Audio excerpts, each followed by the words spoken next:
Neutral Tones, one of Thomas Hardy's early poems, was written in 1867, when he was still a young man, although it was not published in his collection Wessex Poems and Other Verses until 1898. The poem is told solely from the perspective of the speaker, while his unidentified ex-lover, although physically present, has been denied a voice. It tells of the undramatic ending of a romantic relationship as the two meet by a pond, perhaps on neutral territory, on a winter's day. It's been suggested that the identity of the unnamed lady is Tryphena Sparks, his cousin, with whom it was rumoured he was in a relationship at the time, when she was 16 and he was 26. Not long after the relationship ended, Hardy met Emma Gifford, whom he married in 1874. The pond in the poem is likely to be Rushy Pond in Dorset, near Puddletown, where Tryphena lived, and which features in another poem, At Rushy Pond, which has been said to be inspired by their relationship. The poem is structured in 4 quatrains with a tight A-B-B-A rhyme scheme. This enclosed form reflects the stifled, lifeless nature of the relationship Hardy describes, as if the emotions are trapped within the constraints of the rhyme, unable to grow or flourish. The rhyme pattern also contributes to a sense of monotony and inevitability, echoing the dull, repetitive atmosphere of the scene and the couple's interactions. The metre is irregular, with Hardy employing a mixture of iambs, didum, and anapaests, dididum. This irregularity, combined with varying line lengths of between 8 and 11 syllables, creates a halting, disjointed rhythm. The broken rhythm mirrors the disconnection between the two individuals and the fractured nature of their relationship. Enjambment occurs only within stanzas, never spilling over into the next, further emphasising the sense of entrapment and the lack of continuity or flow in their bond. Hardy's diction is deliberately plain and understated, with many of the words being monosyllabic, which serves to heighten the poem's bleak tone.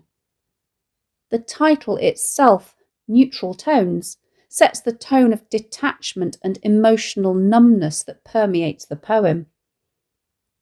Words like grey, neutral, ash, and starving evoke a cold, lifeless scene, reflecting the emotional desolation of the speaker. Together, these words contribute to a semantic field of death and decay, reinforcing the themes of stagnation and the withering of the relationship. The imagery of the ash and starving sod further emphasises this, suggesting both physical and emotional barrenness. The dominance of grey tones throughout the poem serves to underscore the lifelessness of both the landscape and the couple's bond. Imagery is sparse yet highly effective, with the winter setting serving as a metaphor for the dying relationship.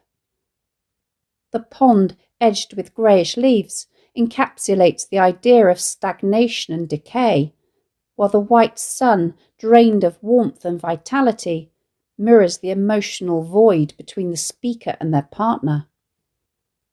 Hardy's use of colour imagery is particularly significant. Shades of grey dominate the poem, symbolising the lifelessness of both the scene and the relationship. Sound patterning also plays a subtle role in the poem's effectiveness. Alliteration, such as rings with wrong, emphasises key moments of pain and emotional intensity, while the occasional use of harsh consonants such as grin of bitterness mirrors the sense of grievance in the speaker's tone. The poem is relatively lacking in rich figurative language, which aligns with its tone of blunt, unadorned reflection. However, moments like the smile on your mouth was the deadest thing demonstrate Hardy's skillful use of metaphor, encapsulating the lifelessness of their interactions.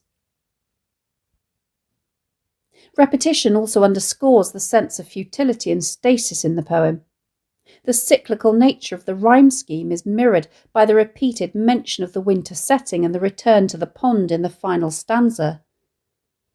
The extensive use of polysyndeton throughout the poem gives it a monotonous feel, as though this is a well-rehearsed memory that he goes over and over in his mind, as each part of the memory unfolds in exactly the same way each time. This reinforces the idea that the speaker's thoughts are trapped in an unending loop, unable to escape the memory of this failed relationship. Ultimately, the poem's simplicity in form and language is deceptive. Beneath the neutral tones lies a profound sense of bitterness, disillusionment, and emotional desolation. Hardy's careful choices in structure, diction, and imagery work together to create a poem that is both restrained and deeply affecting. Hardy plays on words with the title. The adjective neutral can relate to being unbiased, i.e. not taking sides or having an opinion, but it can also refer to colours such as black, white or grey. Tones can relate not only to shades of colour, but also to the way in which things are said, so the phrase neutral tones can be interpreted on a number of levels. It has connotations of being without colour, of having no opinion, or having an apparent lack of emotion. There are no colours in the poem. Hardy uses a neutral palette where things are white, grey or greyish, perhaps suggesting that all the colour or joy in life has drained away because of this relationship. The poem begins, "We stood by a pond that winter day, and the sun was white as though chidden of God." Hardy uses pathetic fallacy here. The cold and bleak landscape in which they meet on that winter day symbolises the winter or death of their relationship. The use of the demonstrative adjective that indicates that it is a specific day. It is not any old day. It is a day that is highly significant in the mind of the speaker. They meet by a pond, which is a still body of water. This lack of movement can be seen as a symbol of their static relationship. The sun also gives off no warmth or life-giving properties as it is white. The word chidden is the past participle of the verb to chide, which means to reprimand or tell off. The personification in the simile, as though chidden by God, evokes a sun that has paled, in the same way that a child would lose colour in their face from fear when told off by a parent or higher authority. This reference to God communicates once again the life-changing significance of the day that the speaker is about to describe, as it seems to echo throughout the natural world.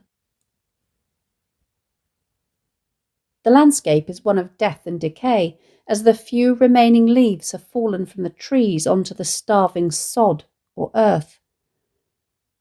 Where it was once fertile and alive, the ground is now bare, having been deprived of nutrients.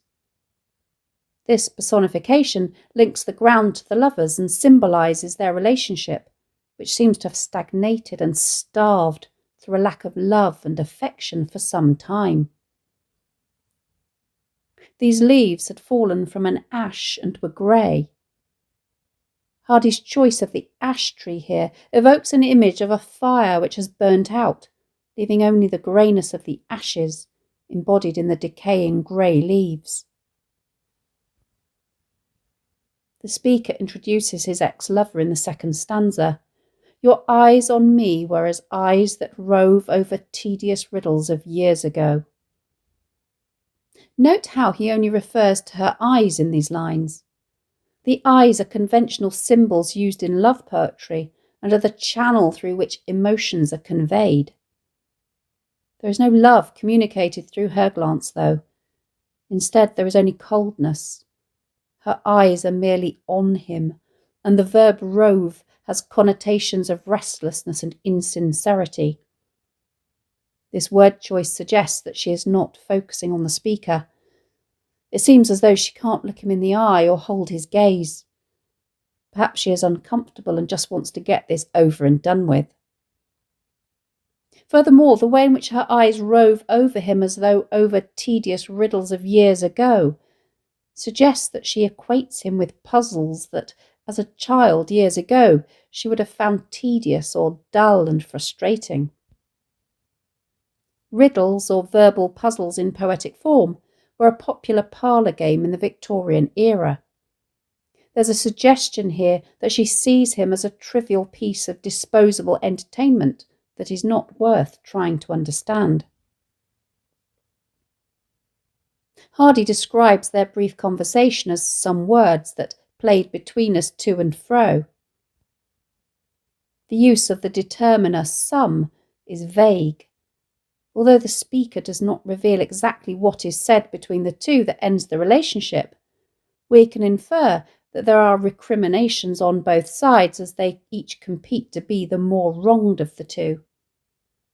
On which lost the more by our love?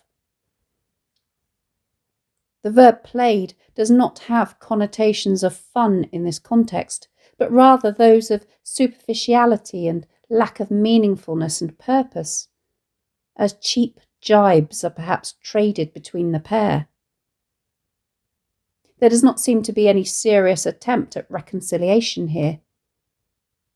The use of I rhyme in this stanza further enhances the message that love no longer has a home with this pair. The assonance shared by rove with a go and fro means that rove has an easier rhyme with these next two lines rather than its intended pair, love. This has the effect that this final rhyme is jarring and discordant, communicating just how out of place the concept of love is. In the third stanza, the poet moves on to describe just her mouth. He uses oxymoron and juxtaposition to describe her smile as the deadest thing alive enough to have strength to die. The use of the superlative deadest to describe something that cannot have degrees of deadness, which, paradoxically, still has enough life and strength to die, is confusing and is perhaps an example of the unsolvable riddle of their relationship. There is also a sense of futility in something having strength merely to die, which perhaps sums up his feelings about this relationship. The use of an oxymoron to describe her smile as a grin of bitterness is a grotesque image which conveys not only her resentment, but also perhaps the painful satisfaction she feels in trading comments designed to hurt. This grin of bitterness swept thereby like an ominous bird a-wing. The adjective a-wing just means flying. According to folklore, some birds, especially those with black plumage such as magpies, ravens and crows, are seen as harbingers or omens of death. This simile, therefore, evokes the idea of her smile as a harbinger or forewarning of the death of love. Ellipsis, in the form of the three dots at the end of this stanza, keeps the reader suspended for a moment, further enhancing this sense of doom, as we realise that he will tell us no more of the episode.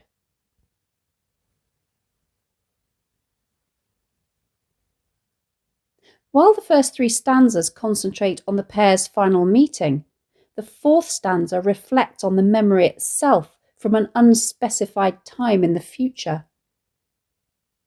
Since then, keen lessons that love deceives and rings with wrong have shaped to me your face and the God-cursed sun and a tree and a pond edged with greyish leaves. The phrase "since then" brings the reader to the present, but there's a suggestion that this present remains tainted by the past. The repetition of the images of the first stanza, triggered by the memory of her face, is evidence that the speaker has not been able to move on emotionally from this failed relationship, or the way in which it ended.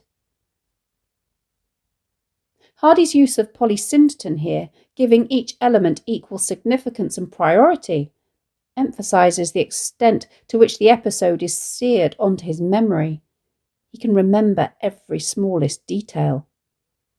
This slows the pace and is further emphasised by the assonance of the E sounds in all four of the rhymes in the final stanza, which give the end of the poem an emphatic and heavy feel.